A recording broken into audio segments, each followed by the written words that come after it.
এটা আমাদের পাড়ার মন্দির বাবা ভোলেনাথের।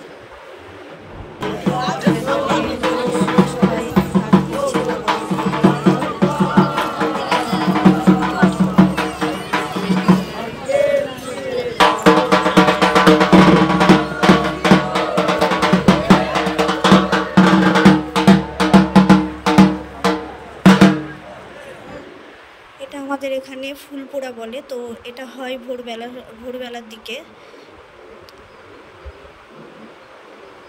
তো এটা ধরানো হয়ে যাবে, তারপরে এই আগুনের উপর দিয়ে হেঁটে হেঁটে খেলা করবে, তারপরে এটা ছাই হয়ে যাবে আস্তে আস্তে। তারপরে অনেক নিয়ম কানুন আছে, সেগুলো পালন করবে তারা। এই যে দেখো বন্ধুরা, কত সুন্দর খেলছে আগুন নিয়ে।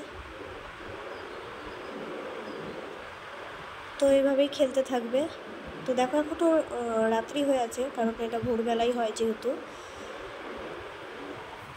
প্রচুর লোক এসেছিল, প্রচুর লোক, তোমরা দেখতেই পাচ্ছ, প্রচুর ভিড় হয় এখানে।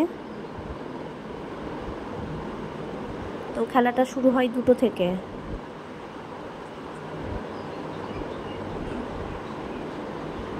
প্রতি বছর দেখি, তাও মনে হয় নতুন নতুন লাগে। প্রতিটা বছর না গেলে কেমন একটা লাগে। বাড়ির পাশে, আমাদের বাড়ির পাশেই এই মন্দিরটা।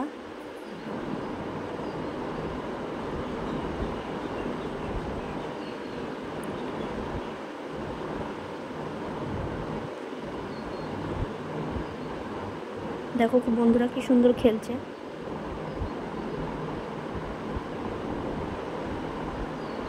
প্রায় আবার 1টা বছর পর এই দিনটি আবার আসবে।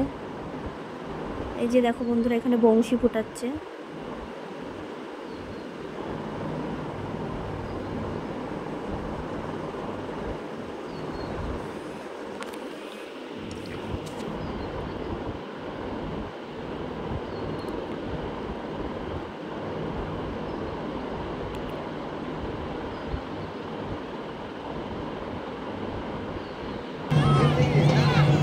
দেখো বন্ধুরা, বংশী ফুটিয়ে চড়ককে ঘুরছে। ভয়ঙ্কর দৃশ্য, খুবই ভয় লাগছে।